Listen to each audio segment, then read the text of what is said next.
Hi family, it's me, Lachey, aka Black Pineapple. At least that is my YouTube channel name and my Facebook name. And well, no, sorry, not my Facebook. My Facebook is Lachey Taylor. My Instagram is Black Pineapple. My TikTok is Black Pineapple. Yes, I have a TikTok. I was one of those people that would say I would never get a TikTok because it was like, oh, the Chinese. I was like, I don't know if I want the Chinese to have my personal data, but then literally everything has our personal data, everything and everyone. And I don't live in fear. I don't live in fear. We are spirits in a meat suit. Let's be spiritual.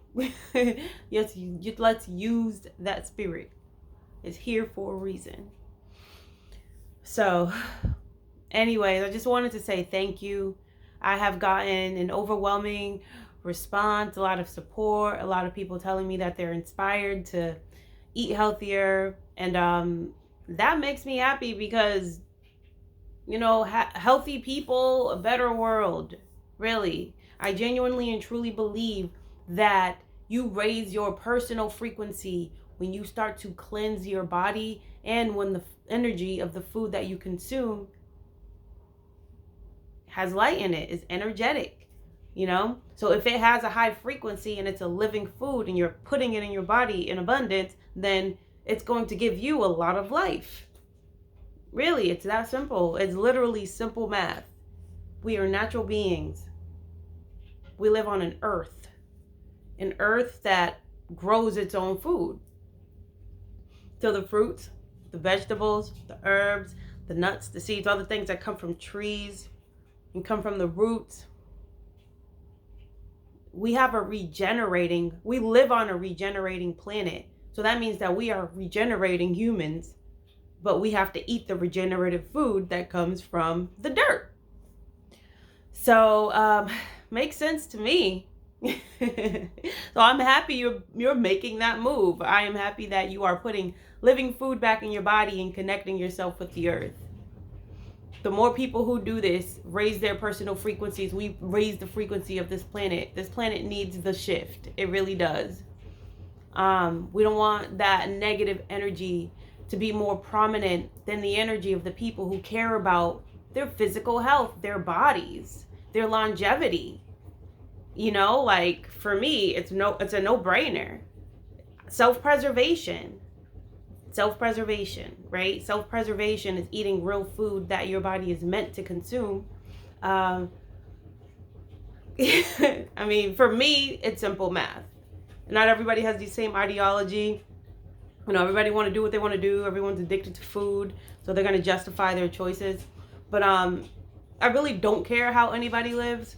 I'm just saying that it makes sense to me to live this way. And there's a lot of sick people. There's a lot of sick people. We live in a world where, I mean, I don't know about the world because I haven't really traveled around the world a lot. I know the United States, and the United States is a very, very sick country. Obesity is normal. It's high. It's normal. So, and people fail to forget that obesity is a clinical diagnosis. Like, that is an illness. You know, it decreases your vitality, definitely, for sure. You know, you can't move as quickly because you're weighed down by the fat that you have in your body. And this is not an attempt to body shame. This is an objective reality. You know, so it's an objective reality. You can't dispute it.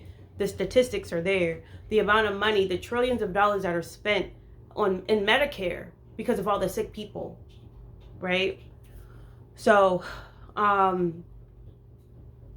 it's a sick society. So I feel like this message should make sense to a lot of people because mostly everybody I know is dying.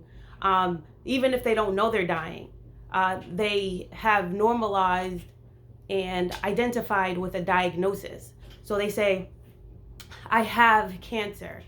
they claim their disease. They say, I have diabetes. I am a diabetic. My blood sugar's low. This thinking.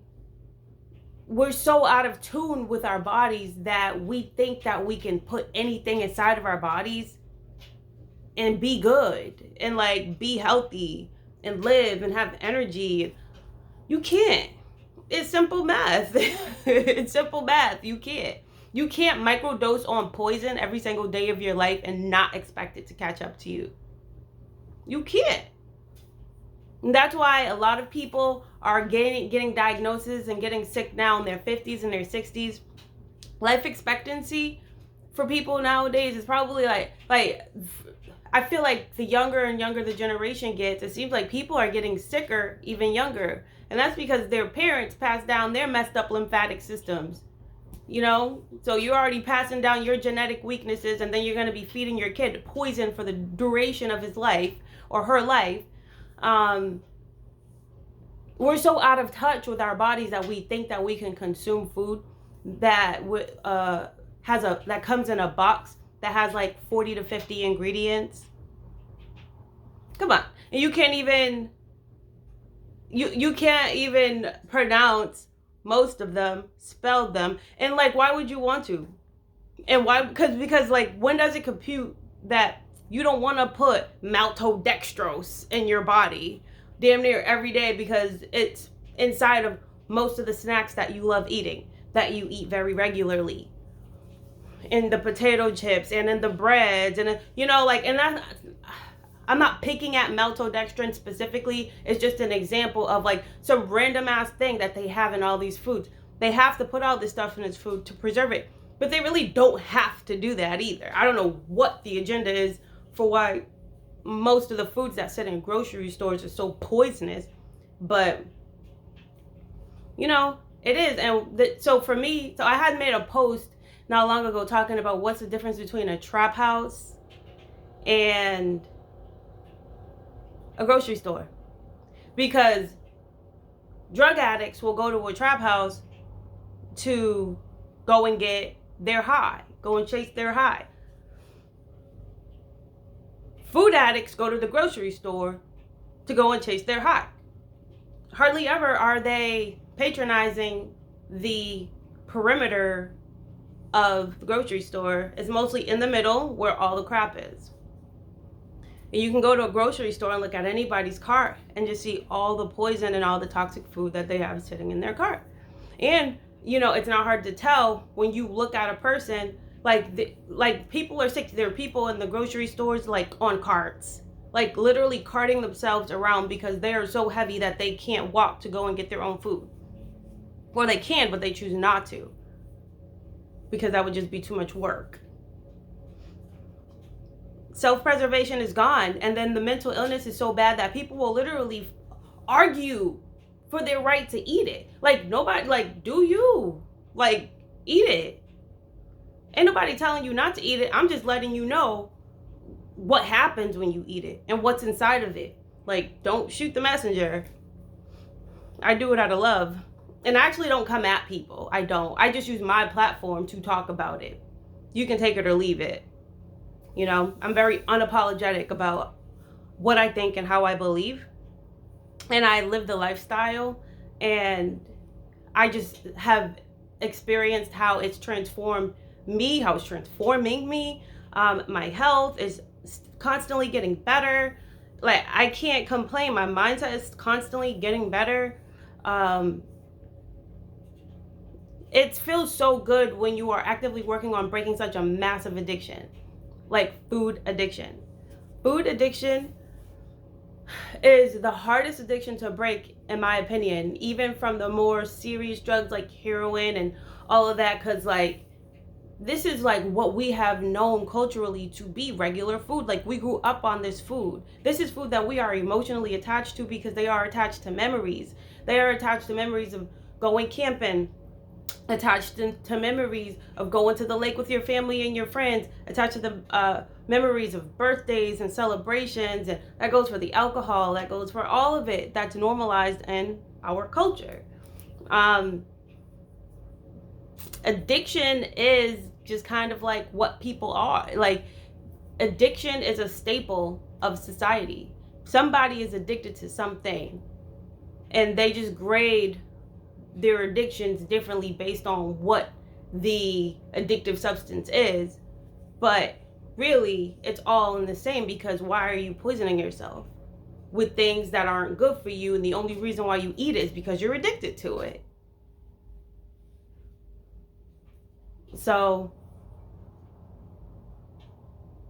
yeah. But yeah, I'm losing my thought. Okay, maybe I've said enough. I really just wanted to come on here and say thank you. But I also like to speak my mind when I have things on them.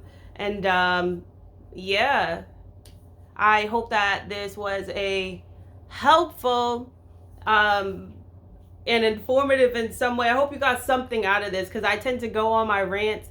And you know what? I'm going to keep it real in these videos. I'm not going to try to be perfect. I do intend on polishing my content with time, but right now I just want to get used to putting myself out there. I want to get used to creating these videos, and I have to do it regularly, and I want to do it regularly. So you guys are witnessing my own personal transformation of me coming out of my shell and getting out of my comfort zone, and just finally following where I am being led. You know, in the past there was always some resistance, and whether it was from fear of doubt, fear of failure, fear of success, I don't know. But at a certain point, we have to stop limiting ourselves, right? Yes. So this is just me being me. I'm not here to act or fake or be anything that I'm not. I just have a lot of people who are very interested in what I have to say and a lot of the information that I share. And I like to help people, and I like to teach. And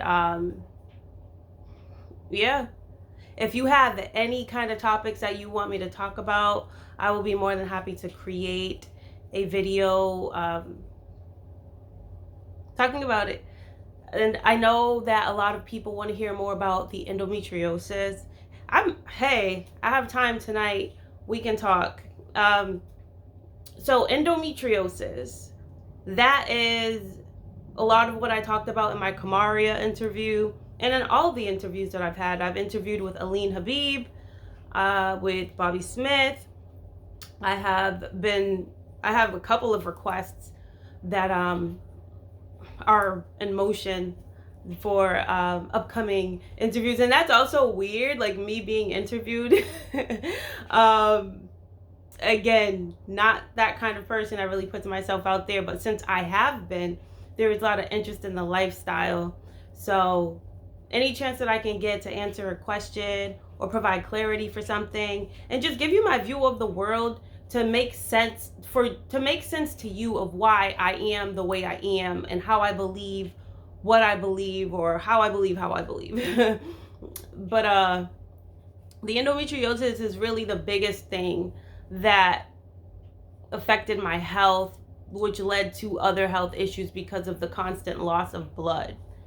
And you know, I don't want to go in on like all through the background, because you know, I have other videos, I have interviews that I could direct you to where I get very in depth of my health progression and where I started and how it was getting there and how it is now and things that I have coming up. So this lifestyle also, like, it cleanses you and it gives you clarity, because you end up with like a sense of purpose. And I don't like, so when I would say or hear things like that in the past, it didn't have much meaning because I didn't feel a sense of purpose. So it kind of sounded cliche. But when you align with an idea mentally and spiritually, you feel compelled to see it through. Like, you physically start to put in the work And right now, that is what this lifestyle is doing for me. It's cleaning my body. It's providing me clarity. The whole thing isn't perfect. Like, you know, there are times where the cravings can be so bad. And I really feel like, okay, this craving is kind of crazy. I will compromise. I will kind of, whatever my version of stepping down is like, if I gotta go and get like some lentil chips or like a raw snack pack, what do you call those? I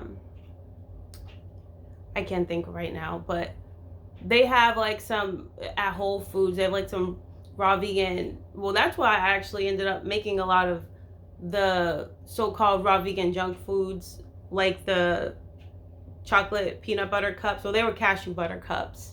They were frozen cashew based. Those were absolutely delicious. But so I have to lean on certain things like that during those tough times. So it's not like all perfection, but that's so few and far between, and it gets the job done, and it keeps me on track. It keeps you away from eating that hot cooked food, because that hot cooked food is so addictive. People don't really understand how addictive it is because it's all that they eat. But try going a month without it. Try. Give it a try. Doing laundry. See how strong you are. Just challenging yourself to just do a 1 month cleanse, eating only fruit, fresh fruit, and raw vegetables. Nuts, seeds are okay. Juices, smoothies, smoothie bowls, you know, have fun with it. But for 1 month, you can have it in your mind that you're going to have a tremendous time. I bet you, even the first day, you're going to be like, oh my God, I need some chicken. Like, I don't know how you do that. That's crazy, yo. Those are all the addictive people who are always like, yo, you're disciplined. It's like, did you even try? It ain't for everybody. I don't expect everybody to be that way. And I do respect people's choice. And I don't think cooked food is bad. I don't. As long as you're eating whole food, plant-based, there are people healing their bodies eating cooked food. So I don't think that cooked food is inherently bad. I'm just saying, if you are in poor health and you are literally deteriorating and basically dying, even if it's like slowly, but you're still literally on the path to an early death, there are things you can do to stop that process. And if that means stop eating the dead foods that are creating those health issues in your body, start eating the living foods that will start cleansing that stuff out of your body. People don't understand the concept of cleansing. They think that you do like a liver cleanse for a week, a little liver flu. No, you have years and years and years and years and years and years and decades and a lifetime of compacted old waste just sitting in your stomach that haven't been properly eliminated because you haven't had a high fibrous diet to the point where you are really like detoxifying yourself.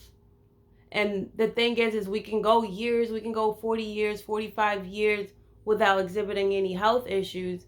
But as you push like that 50, 52, 53-year-old mark, that's when you're starting to, you know, feel a little clunky. And then you got to go to the hospital, see what's wrong with you, get diagnosed, get all these scans, these tests, these CTs.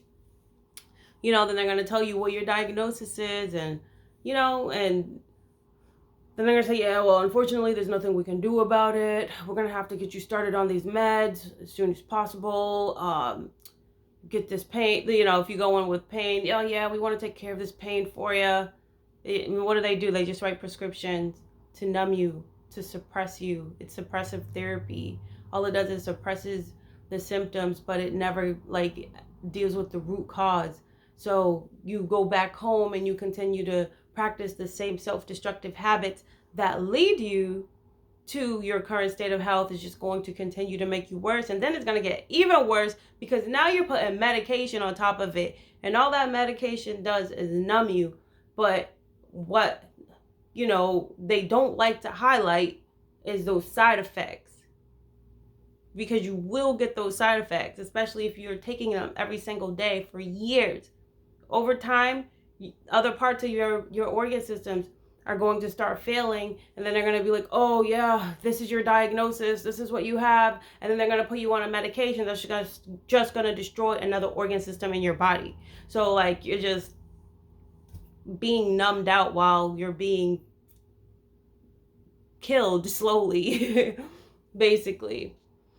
But yeah, the endometriosis, the everyday bleeding for years caused some anemia. It caused breathing issues.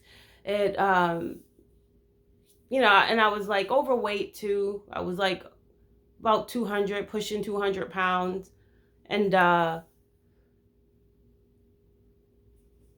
yeah, I started eating the living foods. It was really hard, especially like the first year and a half. Started getting a little bit easier, but it was a lot of relapsing on the vegan junk food. And but in hindsight, I would be like raw vegan for like a couple months at a time, and then I'll have like a cooked food, and then I'll go on a binge of eating like the vegan junk food, and for like 2 weeks, and then I would stop, and then I would, because I would feel like crap, and then I would get back to the raw again, and I would do these fruit cleanses, and it really was the fruit cleanses that had all the magic. The fruit cleanses will, like, the fruits will clean you out, and it will give you that natural sugar energy. Like every myth that they put out there about fruit sugar, it's almost because they know it's good for you. And you know I'm a conspiracy theorist, so it's like, are they purposefully telling people to worry about fruit sugar? So because they know the power of the fruit, they know that that's really the food that's on those trees. It's like it's a species specific food item. You know, we have the arms to reach out to the tree to grab the fruit right off of it. They fall when they're ready to be eaten. Like they like want to be eaten, and they grow abundantly and they regenerate on trees year after year after year after year. Like that's magic. Like when you really think about it, we all like, oh, the fruit, what about the sugar and the fruit? Isn't that too much fruit? Like you can't compare fruit sugar to industrialized white sugar. Like you can't. That is like straight up poison. That fruit, that industrialized granulated white sugar is poison. It's an addictive poison, and they poison a lot of the food with that sugar, and people willingly eat that poison. People willingly eat that poison every single day, and they say in moderation, even though they know they eat it every day. And if they don't eat it every day, sorry, my phone was getting a call or something. But if you know you're eating that food every day and it's poison, you're okay with that. You know, like you're not questioning it, you want to do it, but you're arguing against a natural food and asking whether or not it's good for you because of the sugar inside of it. Like, I can't. These are people who are, they're saying anything in bad faith because they really don't want to stop their bad habits. And that's okay. That's okay. But don't try to convince other people that what you're doing is okay and that it's good for you, because we all know it's not. And again, that's just another objective reality. So that's that. The endometriosis, I always go back to it because you know I like to go on side rants, and I told you that. So the endometriosis got better over time. Okay, right? We're talking about medication and pharmaceuticals. I don't think that they don't have use. They can be used as a protocol as you start your cleansing journey. Once you start cleaning your body,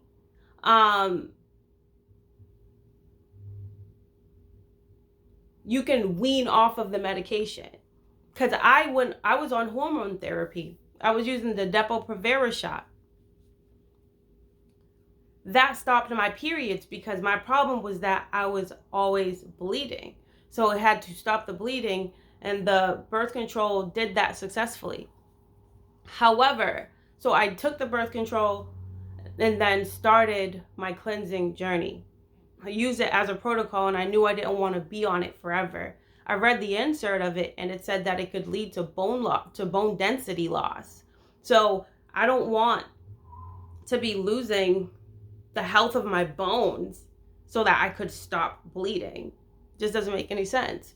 So I was exposed to this information, exposed to this lifestyle, and seeing other people healing themselves because they were documenting it. And that's why I am also documenting it too, because I feel like this is important. It's important. If I have the wherewithal to communicate my experience, why wouldn't I if I know that it's going to help somebody? And people need help. People need help because the current system that we are utilizing to heal or for care are these hospitals, but they really don't have, they don't encourage you to heal yourself. They just encourage you to take medication while you go in for constant checkups, but there's never really no true analysis of the lifestyle that you live when you're at home. Like, what kind of food are you eating? What kind of environment are you living in? How are your drinking habits? Do you smoke? How active are you? What are the stress levels in your life? Family history. But at the end of the day, it's always going to be what you consume. So I use the Depo-Provera as a protocol.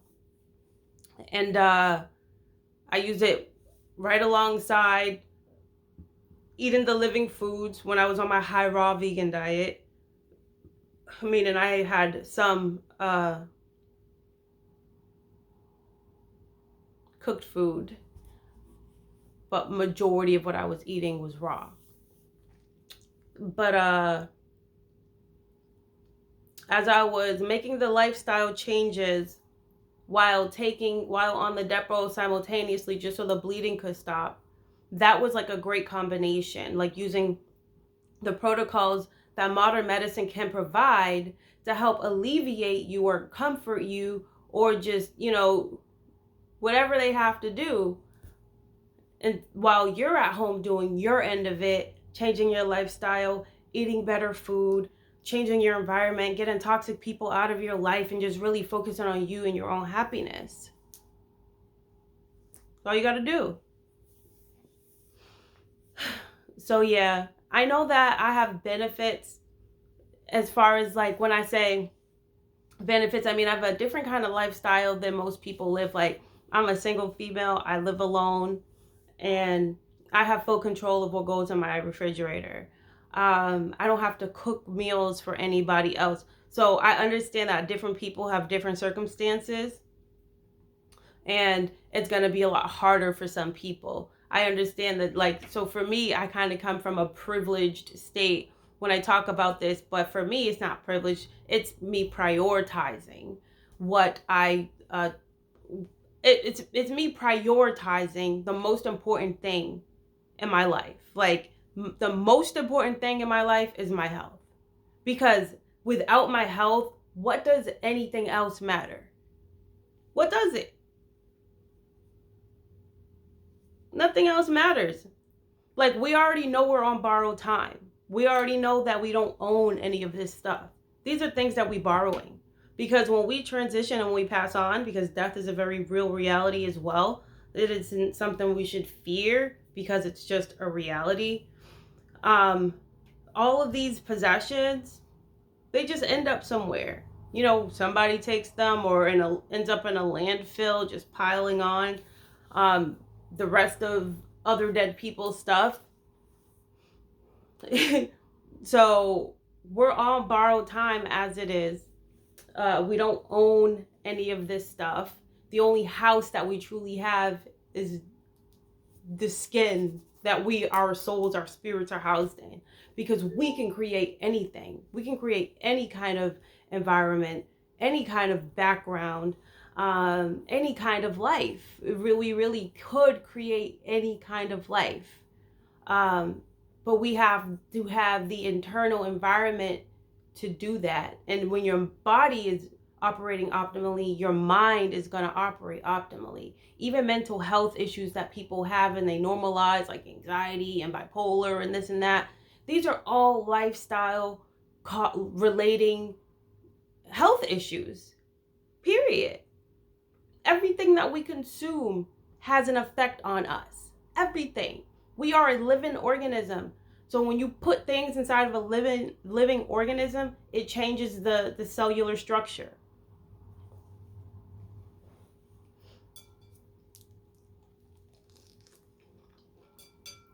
I have oranges.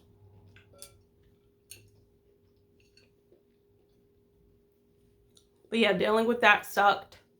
I'm really grateful to be here today. I'm not dealing with those issues and only getting better and better and better. And as far as I'm concerned, I'm still on my cellular regeneration journey. Like, I still have some breakouts on my face. Like, I'm not gonna stop until I'm clean, as clean as I can be. I don't know if I could ever achieve ultimate cleanliness, but I want to eat food, live a lifestyle that the food that I am consuming naturally allows an environment of cleansing, of what you put inside of it coming out. I don't want it to stay lodged inside of me. Food is fuel. It's energy. That's it. We're not eating for pleasure. We're eating for energy, for fuel. So yeah, what you put inside matters. You either put in low grade energy or high grade energy. The more high grade energy you consume, the more you will evolve, the more you will regenerate. Regeneration is an active process. It's something that is happening as long as you continue to practice the same thing and maintain the discipline of those same actions. That's going to lead you to that outcome with time, because it takes time. It took time for us to get our bodies sick, and it takes time for us to get our bodies well. But you will start feeling great in the process. You have no choice once you start getting that waste out of your body. But I am going to end this video here. I just kind of wanted to get on here and talk. I don't know if this video is really about anything, but I have such an overwhelming amount of people who are interested in what I have to say, asking me questions, and just telling me that they're being inspired to eat real food. That makes me happy. That makes me feel like what I am doing is not in vain. Regardless, I only want to help those who want to help themselves, because everybody has free will, and if they don't want to help themselves, that is their right. So I really only care about those who want to help themselves. What I don't like are the ones who don't want to help themselves, getting offended by the information and then, fighting it. You're trying to convince people, or you're trying to give excuses to people who want to make better choices for them. You're giving them some false reality that it doesn't matter what you put in your body. They even spray the vegetables, they this, they that. Like, listen, none of that matters. Eating those vegetables would be 10 times better than eating the garbage that most people eat. If you had to pick your poison, then I'm going to pick the apple. The forbidden apple. Period. So, yeah, this is my contribution. This is a thank you video, and this is also me just getting on here and talking. I just want to get myself more comfortable with creating the content, because I have so many thoughts and so many ideas, and I believe that I could be helpful to a lot of people, or provide value and help influence people to start taking their life seriously. It's your life. You're a living organism. You can make it whatever you want to make it. You're choosing everything that's happening to you based on what you think, what you believe. and what you're willing to do to be a better version of yourself. It's your choice though. And with that, I will end this here. Thank you for listening. If you made it this far, we're like 35 minutes deep. Appreciate you. Stay tuned to everything else that I have coming up. And I also have been asked to do another interview. So I won't say with who until that gets finalized. But thank you again. Have a good night. I'm gonna stop talking right here. That's it. That's all. Bye.